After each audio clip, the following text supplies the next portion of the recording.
Assalamualaikum warahmatullahi wabarakatuh. Alhamdulillah, bersyukur kepada Allah Subhanahu wa Ta'ala. Pada kesempatan ini Allah masih memberikan kita kesehatan sehingga kita masih dapat berjumpa dan dapat bersua dalam kajian sebuah tema, yaitu Ruqyah Syariah. Baik kawan-kawan semua, pada kesempatan ini saya akan menjawab sebuah pertanyaan yang berkenaan dengan ruqyah. Apakah ruqyah itu bisa mengobati penyakit-penyakit fisikal? Maka secara tegas dan saya katakan bahwa ruqyah itu bisa menyembuhkan dengan izin Allah segala penyakit, baik penyakit itu fisikal, penyakit itu penyakit mental, atau penyakit-penyakit yang lain, insya Allah dengan izin Allah. Alasan yang pertama adalah alasan yang secara nakli, di mana Allah Subhanahu wa Ta'ala berfirman dalam Al-Quran dari beberapa versi ayat, yaitu yang diantaranya Allah berfirman, wa nunazzilu minal Qur'an ma huwa syifa. Allah Subhanahu wa Ta'ala menurunkan Al-Quran itu sebagai syifa, sebagai penyembuh.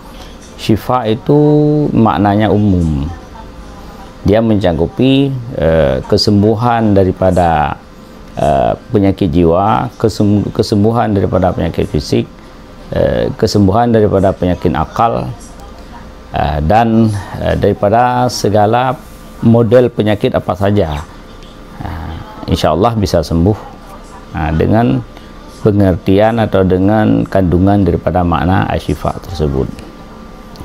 Kemudian juga kita melihat beberapa alasan nakli yang lain, yang diantaranya ada hadis yang menyatakan, hadis Sa'id Al-Khudri yang menceritakan tentang sekelompok para sahabat yang meruqyah kepala suku yang terkena sengatan binatang berbisa. Jadi hadisnya panjang lebar, tapi kesimpulannya saja kita ambil.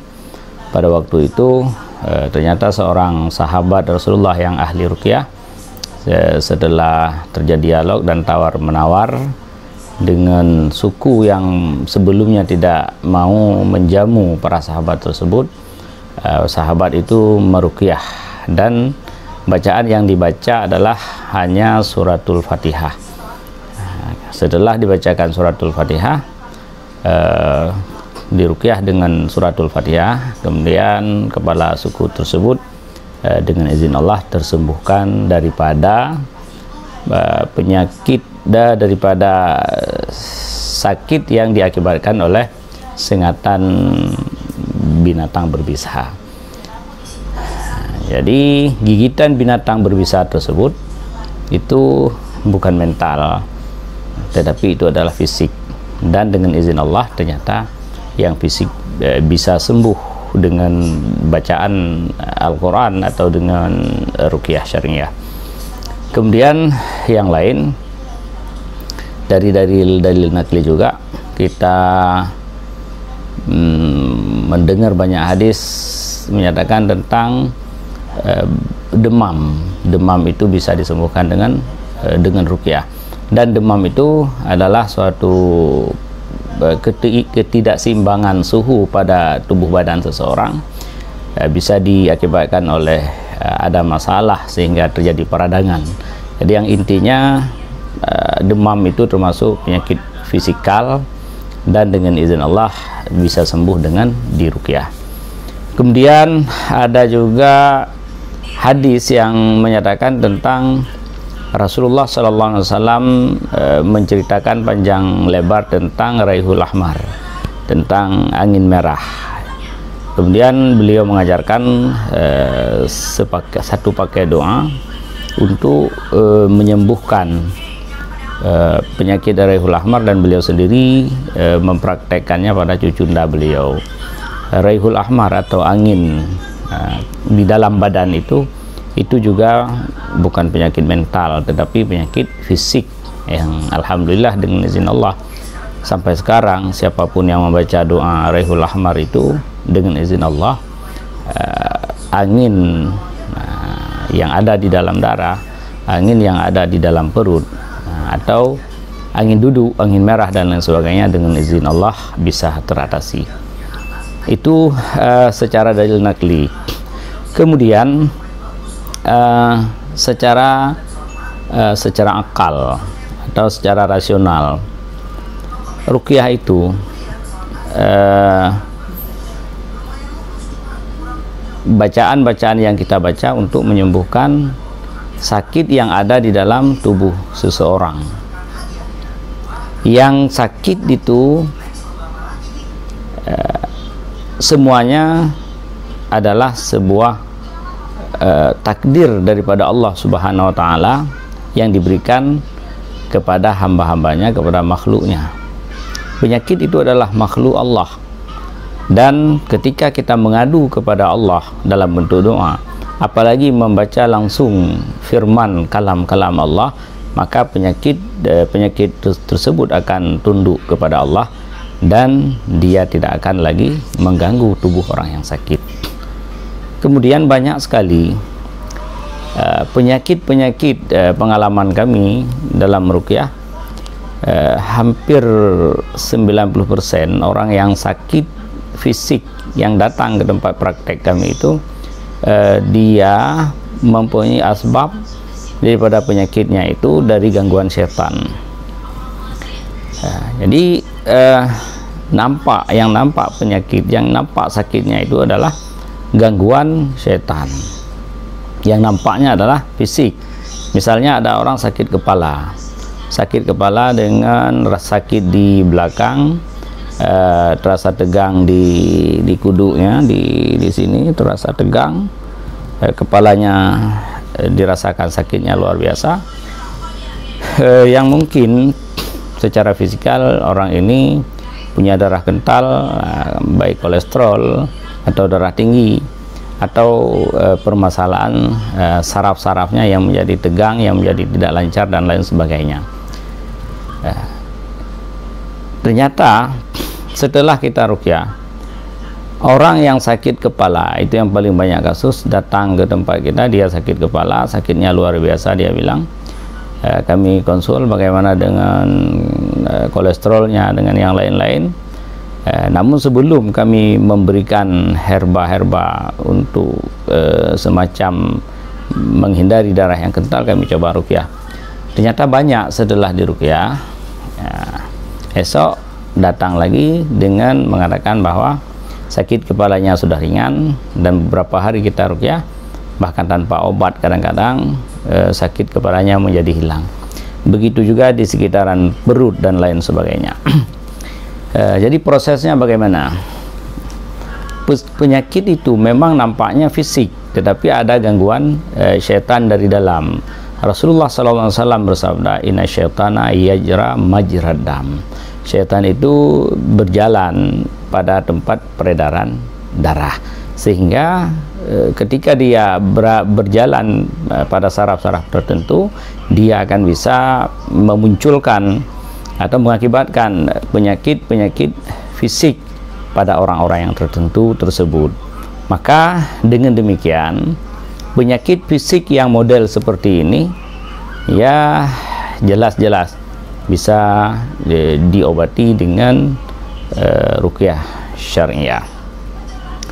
Nah, kawan-kawan sekalian, berdasarkan dari beberapa pengalaman, juga banyak yang datang ke tempat kita, ada yang apa namanya, ada yang tumor semacam tumbuh di kaki, dan secara medis dia mesti dipotong kakinya karena tidak bisa disembuhkan lagi. Nah, tumbuhan itu yang tumbuh itu atau barah atau apa namanya, tumor itu dia ganas, sudah warna merah, dan dia terus membesar. Datang ke tempat kita, kemudian saya sendiri yang meruqyah. Ketika saya meruqyah, dari apa namanya, dari ada sedikit luka mata daripada tumor tersebut. Nah, ketika saya ruqyah, dia keluar airnya seperti mendidih banyak sekali keluar air. Hari pertama saya ruqyah, kemudian seperti biasa setelah ruqyah kami berikan daun bidara 7 lembar dan disapu ke seluruh badan dengan menggunakan air ruqyah, ya, dan seterusnya.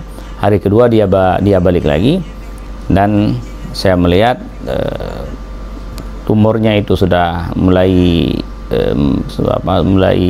mengecil, mulai menciut. Hanya 3 hari saya ruqyah, dengan izin Allah, tumor yang demikian besar dengan izin Allah akhirnya dia sembuh. Dan ketika dia sembuh, karena dia masih anak-anak pada waktu itu, baru memasuki sekolah SMP, dia sedikit pincang, tetapi kemudian dia berkesimpulan untuk mondok di daerah kami, dan akhirnya si anak ini bisa menemukan kesembuhan, syifaan la yughadiru saqama. Tentunya banyak sekali hal-hal yang lain, pengalaman-pengalaman kami yang kami meruqyah penyakit yang fisik dengan izin Allah, Allah Subhanahu wa Ta'ala memberikan kesembuhan. Kawan-kawan sekalian, nah, ketika kita mengetahui bahwa ruqyah itu bisa untuk menyembuhkan segala penyakit, baik yang fisik maupun yang mental dan lain sebagainya, kemudian bagaimana kita mengatasi, atau bagaimana metode-metode ruqyah yang bisa kita terapkan untuk menyembuhkan orang-orang yang sakit tersebut.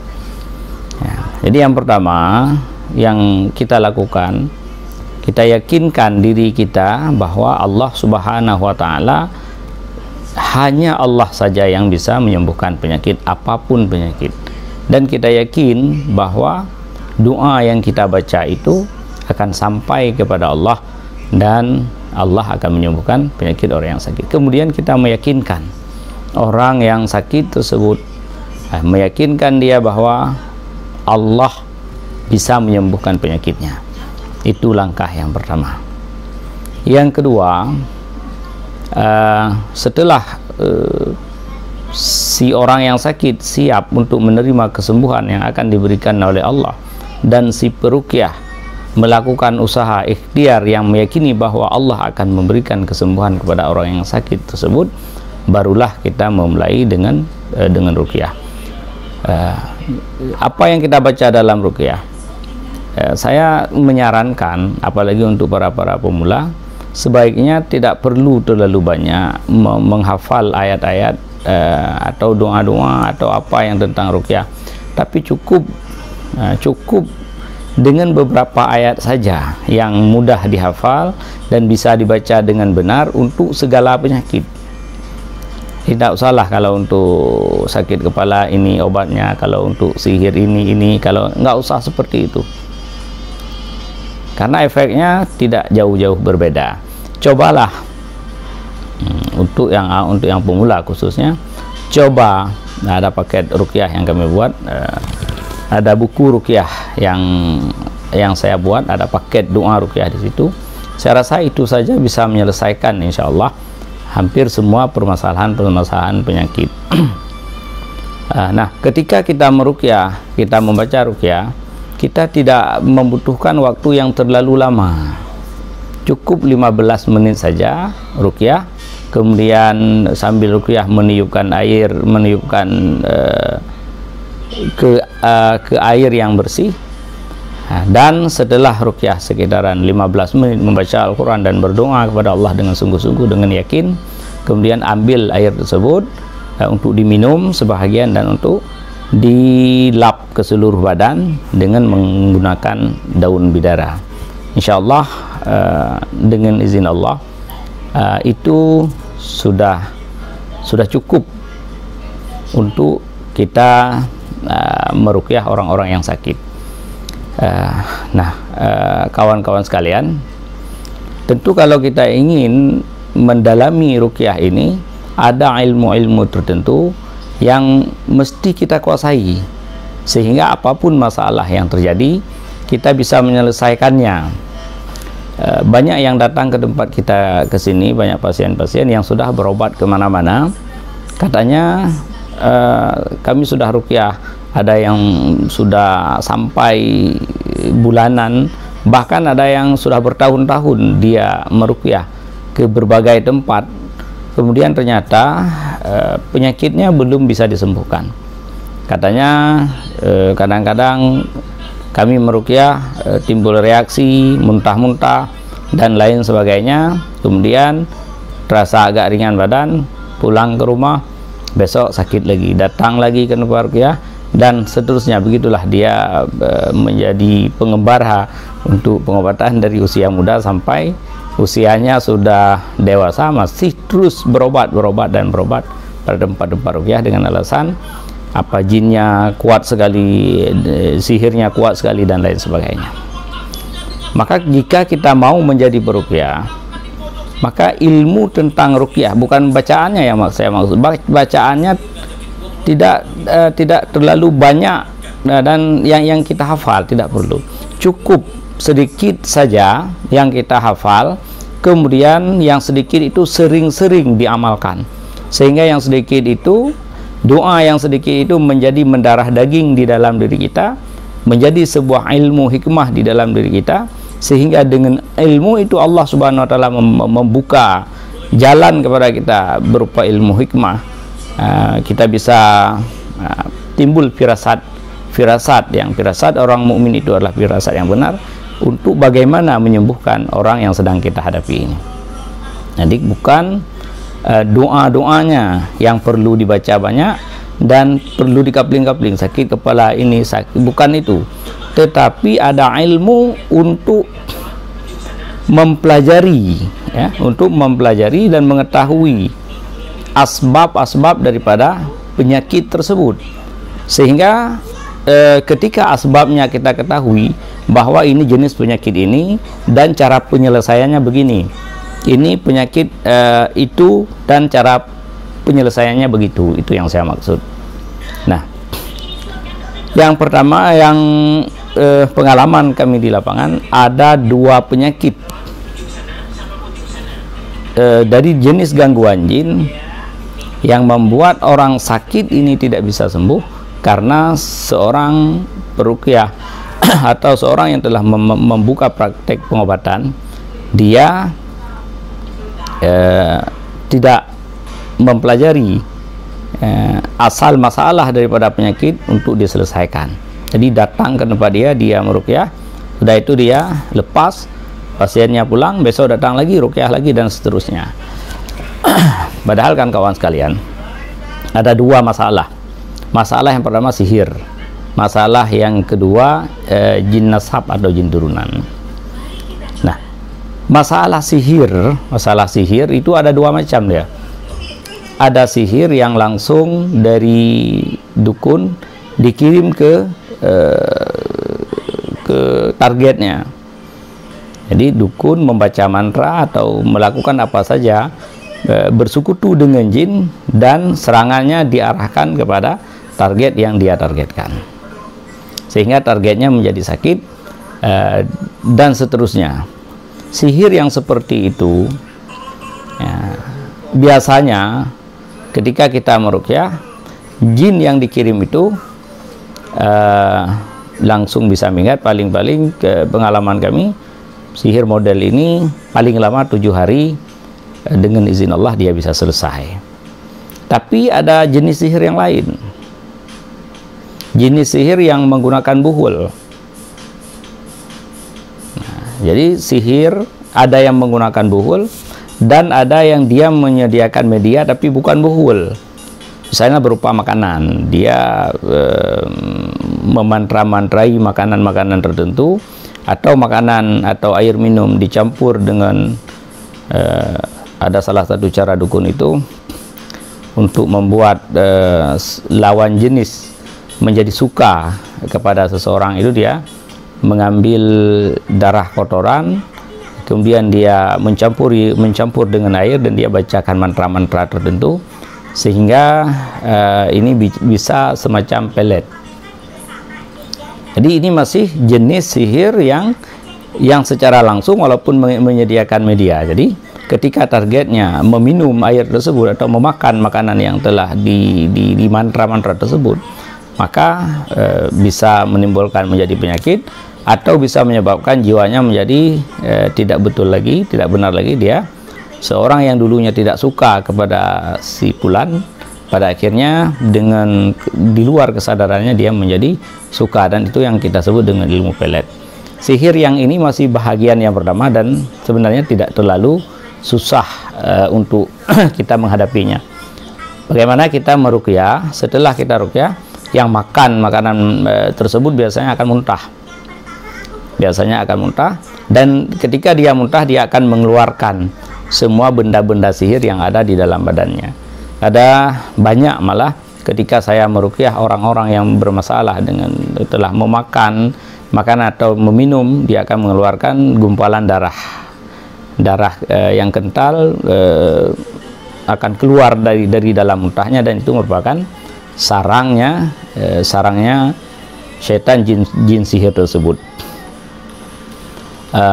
Bila memang jin ini sangat kuat yang bukan jenis berbuhul, maka kami melakukan sebuah metode, yaitu dengan merendam.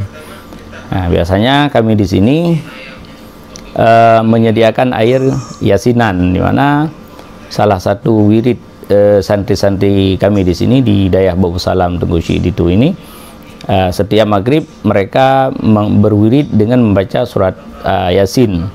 Jadi kami menyediakan air mineral untuk jadi obat bagi orang-orang yang nanti akan berobat di daerah Babu Salam Tengku Syekh Ditu.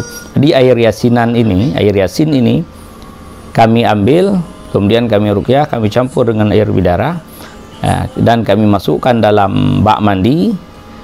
Setelah dimasukkan ke dalam bak mandi, kemudian kami rendam orang yang bermasalah dengan sihir, yang sihirnya adalah sihir bukan berbuhul tetapi sihir yang kuat melekat pada badan. Dengan izin Allah, sihir tersebut hampir semuanya bisa teratasi.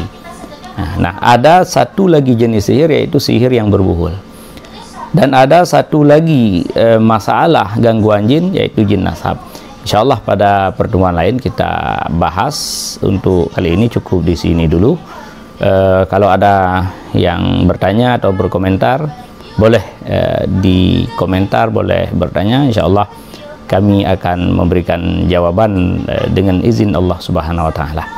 Subhanaka astaghfiruka wa atubu ilaik wa la haula wa la quwata illa billahil aliyil azim. Assalamualaikum warahmatullahi wabarakatuh.